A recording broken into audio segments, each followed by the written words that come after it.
Hello everyone, welcome to my channel. आज हम इस वीडियो में नॉन एक्वस सॉल्वेंट्स के बारे में डिटेल में डिस्कस करेंगे। इसका बेसिक कॉन्सेप्ट समझेंगे कि नॉन एक्वस सॉल्वेंट्स क्या होते हैं, इसका ऑटो आयनाइजेशन प्रोसेस किस प्रकार से होता है। इसके अलावा सॉल्वेंट्स के जो टाइप हैं उसको हम एक एक करके डिटेल में डिस्कस करेंगे। प्रॉपर नोट्स आपको प्रोवाइड करूंगा जो आपके बीएससी सेमेस्टर एग्जाम्स के लिए बहुत हेल्पफुल होगा। सो स्टार्ट करते हैं, नॉन एक्वस सॉल्वेंट्स क्या होता है। अगर हम नॉर्मली समझें कि नॉन एक्वस सॉल्वेंट क्या है, तो वाटर के अलावा कोई भी सॉल्वेंट जो है वो नॉन एक्वस सॉल्वेंट हो सकता है। ठीक है, ये पोलर या नॉन पोलर हो सकते हैं। वाटर के लिमिटेशंस होने पर इनका उपयोग किया जाता है। मतलब जहां पर water as a solvent use हम नहीं कर सकते हैं वहां पे हम नॉन एक्वस सॉल्वेंट्स को यूज करते हैं। वाटर के अलावा कोई भी सॉल्वेंट नॉन एक्वस सॉल्वेंट हो सकता है। ठीक है, यहाँ पे मतलब जैसे मतलब वाटर का लिमिटेशंस होने पर इसका उपयोग किया जाता है। मतलब कि जैसे कि एक्सट्रीम एसिडिटी या बेसिसिटी वाले सिस्टम में जो है हम नॉन एक्वस सॉल्वेंट का यूज करते हैं, क्योंकि वहां पे हम water as a solvent use नहीं कर सकते। तो ये इसके कुछ बेसिक पॉइंट हैं जो आपको ध्यान रखने हैं कि वाटर के अलावा कोई भी जो सॉल्वेंट है वो नॉन एक्वस सॉल्वेंट हो सकते हैं। अगर हम इसका बेसिक डेफिनेशन या बेसिक इंट्रोडक्शन देखें, so it may be defined as solvent other than water which will dissolve a number of compounds and thus facilitate the occurrence of a variety of chemical reactions। ठीक है, तो इसका basic definition आप याद रखेंगे। ठीक है, कि ये बेसिकली एज अ सॉल्वेंट ऐसा सॉल्वेंट के रूप में डिफाइन किया जा सकता है वाटर के अलावा जो बहुत सारे कंपाउंड्स को अपने में डिसॉल्व कर सकता है। ठीक है, the ionising reactions like auto ionisation of this solvents are given below. तो यहाँ पे एग्जांपल्स नॉन एक्वस सॉल्वेंट के एग्जांपल्स आप देख सकते हैं। हमारा नॉन एक्वस सॉल्वेंट में वाटर के अलावा जैसे कि हमारा लिक्विड अमोनिया जो है as a non aqueous solvent हम यूज कर सकते हैं। सल्फर डाइऑक्साइड, हाइड्रोफ्लोराइड एसिड, ठीक है, इसके अलावा हाइड्रोजन साइनाइड, ये सभी जो है नॉन एक्वस सॉल्वेंट के एग्जाम्पल है। ठीक है, अब इसका यहाँ पे ऑटो आयनाइजेशन कहा गया है। ठीक है, ये जो जितने भी नॉन एक्वस सॉल्वेंट होते हैं इसमें एक ऑटो आयनाइजेशन प्रोसेस होता है। तो ऑटो आयनाइजेशन प्रोसेस बेसिकली एक टर्म है। ठीक है, इसका अर्थ ये है कि ये एक ऐसा प्रोसेस है जिसमें सॉल्वेंट के मॉलिक्यूल, जिसमें कोई भी सॉल्वेंट के मॉलिक्यूल आपस में रिएक्ट करके आयंस बनाते हैं। ठीक है, आयंस बनाते हैं जो बिना किसी एक्सटर्नल एसिड और बेस के होता है। ठीक है, मतलब ऑटो आयनाइजेशन एक ऐसा प्रोसेस है जिसमें सॉल्वेंट के मॉलिक्यूल, जैसे सबसे सिंपल एग्जांपल है हमारा वाटर सॉल्वेंट।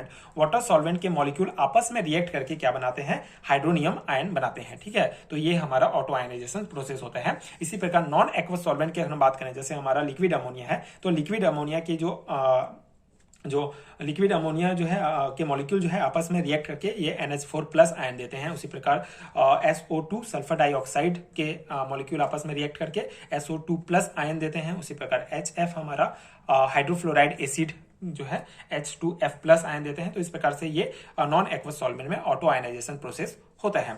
अब यहाँ पे कुछ पॉइंट्स हैं जो हम डिस्कस करेंगे। It is rather unfortunate that we usually lay stress on reacting substance only and ignore the importance of the solvent on the course of chemical reactions. By changing the solvent the reactant may be give altogether different products. ठीक है, अब यहाँ पे concept क्या कहा गया है कि हम जो है मेनली क्या देखते हैं कि सब्सटेंस को रिएक्ट कराते हैं। ठीक है, सब्सटेंस को रिएक्ट कराते हैं, हम प्रोडक्ट के बारे में ध्यान देते हैं। लेकिन इंपॉर्टेंट चीज ये भी है, जो एक इंपॉर्टेंट चीज है जिसको हम इग्नोर करते हैं, सॉल्वेंट के बारे में। ठीक है, अगर यहाँ पे कहा गया है कि अगर सॉल्वेंट को भी चेंज कर दिया जाए तो जो प्रोडक्ट हमको प्राप्त होता है वो डिफरेंट हो सकता है। और even the course of the chemical reaction में भी रिवर्स। ठीक है, या तो केमिकल रिएक्शन रिवर्स भी हो सकता है। जैसे अगर हम वाटर सॉल्वेंट यूज कर रहे हैं तो हमारा कोई प्रोडक्ट प्राप्त हुआ, लेकिन अगर उसी सॉल्वेंट के वाटर सॉल्वेंट के अलावा अगर हम नॉन एक्वस सॉल्वेंट यूज कर लेते हैं तो हमको दूसरा जो है प्रोडक्ट प्राप्त हो सकता है। इसके अलावा अगर हम कोई दूसरा सॉल्वेंट यूज करें तो वो जो रिएक्शन है वो रिवर्स भी हो सकता है, जिसको हम आगे एग्जांपल्स में देखेंगे। तो यहाँ पे उसी पॉइंट को कहा गया है कि सॉल्वेंट बहुत इंपॉर्टेंट होता है। हम मेनली सब्सटेंस को ही ध्यान देते हैं कोई भी रिएक्ट कराते हैं तो, और सॉल्वेंट को उतना इग्नोर करते हैं। लेकिन सॉल्वेंट भी बहुत इंपॉर्टेंट फैक्टर होता है किसी रिएक्शन में। अगर हम सॉल्वेंट चेंज कर दें तो पूरा रिएक्शन चेंज हो सकता है। जैसे यहाँ पे एग्जाम्पल देखिए, हमारा कुछ एग्जाम्पल्स यहाँ पे जो है दिया गया है। जैसे अगर हम ammonium chloride NH4Cl and LiNO3 हमारा लिथियम नाइट्रेट को do not react in aqueous solution, aqueous solution में ये रिएक्ट नहीं करते हैं, but give a precipitate of LiCl in liquid ammonia. ठीक है, जैसे अगर हमारा अमोनियम क्लोराइड को लिथियम नाइट्रेट के साथ एक्वस मीडियम में अगर हम रिएक्ट कराते हैं तो कोई रिएक्शन नहीं होता है, लेकिन सेम कंपाउंड, ठीक है, सेम को अगर हम लिक्विड अमोनिया के साथ अगर हम रिएक्ट कराते हैं तो लिथियम क्लोराइड, ठीक है, जो प्रिसिपिटेट है वो हमको प्राप्त होता है। ठीक है, साथ ही साथ अमोनियम नाइट्रेट भी प्राप्त होगा। ठीक है, तो ये कॉन्सेप्ट है कि यहाँ पे सॉल्वेंट कितना इंपॉर्टेंट रोल प्ले कर रहा है। एक्वस मीडियम में कोई रिएक्शन नहीं हो रहा था, लेकिन जैसे ही हमने सॉल्वेंट चेंज कर दिया, लिक्विड अमोनिया लिया, तो हमको लिथियम क्लोराइड जो है एज अ प्रिसिपिटेट प्राप्त हुआ। उसी प्रकार again AgNO3 and BaCl2 in aqueous solution react to form a precipitate of AgCl। जैसे अगर हम silver nitrate and barium chloride को एक्वस मीडियम में रिएक्ट करते हैं तो हमको सिल्वर क्लोराइड जो है एज अ प्रिसिपिटेट प्राप्त होता है। But in liquid ammonia reverse reactions take place and a precipitate of BaCl2 is form. लेकिन अगर हम यहाँ पे एक्वस मीडियम था, है ना, और अगर यहाँ पे हम liquid ammonia as a solvent use कर लेते हैं तो क्या होगा, जैसे यहाँ पे हमारा सिल्वर नाइट्रेट और बेरियम क्लोराइड रिएक्ट करके सिल्वर क्लोराइड प्रिसिपिटेट प्राप्त होता था, लेकिन अगर इसी की जगह हम liquid ammonia as a solvent use करते हैं तो ये रिवर्स हो जाता है रिएक्शंस। ठीक है, हमको जो बेरियम क्लोराइड है वो एज अ प्रिसिपिटेट प्राप्त हो जाता है, मतलब ये रिएक्शंस कंप्लीटली रिवर्स हो जाता है। तो ये है सॉल्वेंट का इंपॉर्टेंस, है ना, और ये नॉन एक्वस सॉल्वेंट का कॉन्सेप्ट। ठीक है, ये हो गया। अब जो मेन इंपॉर्टेंट चीज है, जो इंपॉर्टेंट है सिलेबस का, वो है सॉल्वेंट्स के टाइप। ठीक है, कितने टाइप के सॉल्वेंट होते हैं, तो ये पूरा थ्योरी पॉइंट्स हैं। अब बेसिक कॉन्सेप्ट हम समझेंगे कि सॉल्वेंट कितने टाइप के होते हैं, क्या है इसका कॉन्सेप्ट। तो solvents are classified on the basis of their physical and chemical properties. तो ये जितने भी हम टाइप्स देखेंगे सॉल्वेंट्स के, वो basically physical and chemical properties के बेस पर जो है क्लासिफाइड किया गया है। जैसे पहला है on the basis of proton donor acceptor properties. ठीक है, on the basis of proton donor acceptor properties के आधार पर प्रोटोनिक और प्रोटिक सॉल्वेंट होता है पहला। दूसरा है नॉन प्रोटोनिक और अप्रोटिक सॉल्वेंट, एंड थर्ड है एम्फोटेरिक सॉल्वेंट। अब ये प्रोटोनिक और प्रोटिक सॉल्वेंट क्या है? सो the solvent from which protons H plus ion can be derived are called protonic solvent. Therefore, protonic solvent contain ionizable hydrogen such as solvent are two types. ठीक है, अब देखो protonic या protic solvent क्या होता है? ऐसा सॉल्वेंट जो H प्लस आयन, ठीक है, जो H प्लस आयन प्रोटॉन जो है हमको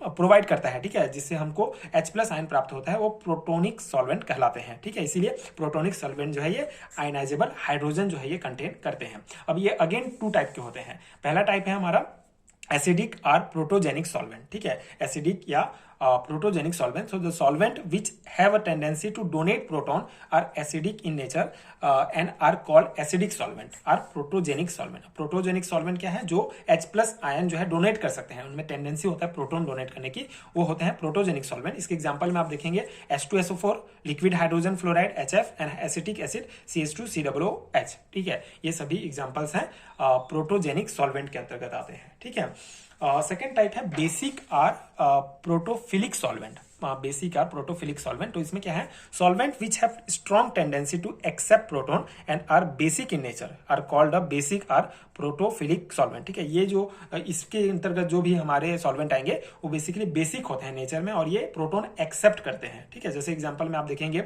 लिक्विड अमोनिया हो गया हमारा, ये आता है प्रोटोफिलिक सॉल्वेंट के अंतर्गत। पायरेडीन होगा, हाइड्रोजीन हो जाएगा, इथाइल डाइमाइन हो जाएगा, ये सभी जो है हमारे क्या है? प्रोटोफिलिक या बेसिक सॉल्वेंट कहलाते हैं। सेकेंड टाइप है हमारा नॉन प्रोटोनिक या एप्रोटिक सॉल्वेंट। किसके बेस पर? प्रोटोन डोनर या एक्सेप्टर प्रॉपर्टी के बेस पर। ठीक है, नॉन प्रोटोनिक और एप्रोटिक सॉल्वेंट ये क्या होते हैं? The solvents from which protons can not be ordinarily derived are called non protonic solvent. These are also called aprotic solvent. In other words, this solvent do not contain ionizable hydrogen atoms. Common examples are, ठीक है, अब यहाँ पे non protonic में क्या है? Basically ये जो है कोई भी H प्लस आयन, ठीक है, जो कोई भी आयनाइजेबल हाइड्रोजन जो है ये कंटेन नहीं करते हैं इसमें। जैसे हमारा liquid SO2, N2O4, C6H6, CaCl3, CCl4, ये सभी जो है एग्जाम्पल्स आते हैं। ठीक है, नॉन प्रोटोनिक सॉल्वेंट में।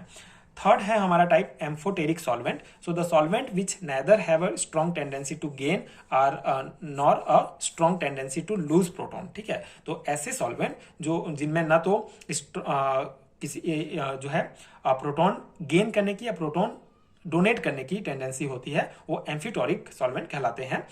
इन other words they neither behave as a strong acid nor basic but can behave as a acidic as well as basic depending upon the nature of the reacting species. For example water, ethyl alcohol, methyl alcohol, ये सभी amphoteric solvent है। मतलब ये ना तो acid की तरह behave करते हैं ना बेस की तरह, लेकिन अगर जहाँ पे जरूरत पड़े तो वहाँ एसिड भी बन सकते हैं, बेस भी बन सकते हैं। जैसे वाटर हो गया, इथाइल अल्कोहल, मिथाइल अल्कोहल, ये सभी एम्फोटेरिक सॉल्वेंट के एग्जाम्पल्स हैं। ठीक है, अब सेकेंड जो बेस है जिसके बेस पर सॉल्वेंट को डिवाइड किया गया है वो है on the basis of like dissolve like property. ठीक है, अब ये क्या होता है, लाइक डिजॉल्व लाइक प्रिंसिपल के मुताबिक जो सॉल्वेंट को उनकी पोलैरिटी और आयनाइजेशन पावर के बेस पर क्लासिफाइड किया जाता है। ठीक है, लाइक डिजॉल्व लाइक प्रिंसिपल के मुताबिक सॉल्वेंट को उनकी पोलैरिटी और आयनाइजेशन पावर के बेसिस पर क्लासिफाई किया जाता है। ठीक है, जैसे पहला है आयनाइजिंग सॉल्वेंट और दूसरा है नॉन आयनाइजिंग सॉल्वेंट।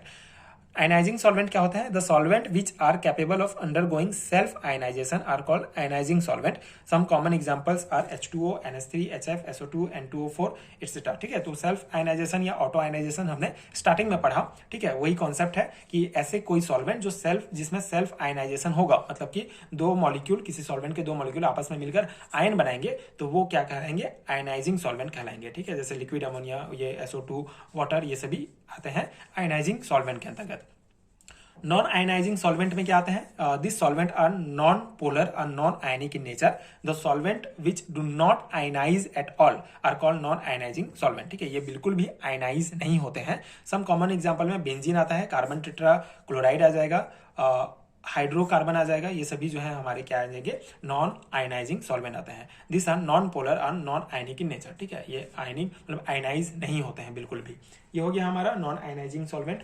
थर्ड जो बेस है वो है हमारा on the basis of aqueous और नॉन एक्वस प्रॉपर्टी। ठीक है, तो इसके बेस पर सॉल्वेंट दो प्रकार के होते हैं, एक तो एक्वस सॉल्वेंट और दूसरा है नॉन एक्वस सॉल्वेंट। ठीक है, तो the solvent other than water are called non aqueous solvent. The group obtain as a result of self ionisation of H2O and non aqueous solution are analogous to the each other. Example H3O+ and OH- group obtained from the self ionization of H2O, so analogous to NH4+ and NH2- group respectively resulted from the self ionization of liquid NH3। ठीक है, तो वही concept यहाँ पे बताया गया है, मतलब जो वाटर के अलावा जो होंगे वो नॉन एक्वस सॉल्वेंट होंगे। यहाँ पे जो ऑटो आयनाइजेशन है उसी प्रोसेस को यहाँ पे बताया गया है कि जो non aqueous are analogous to each other. ठीक है, यहाँ पे कॉन्सेप्ट क्या कहा गया, जैसे अगर हम H2O का सेल्फ आयनाइजेशन करेंगे तो हमको H3O+ आयन और OH- प्राप्त होगा। इसी प्रकार अगर हम NH3 जो हम लिक्विड NH3 अमोनिया जो हमारा क्या है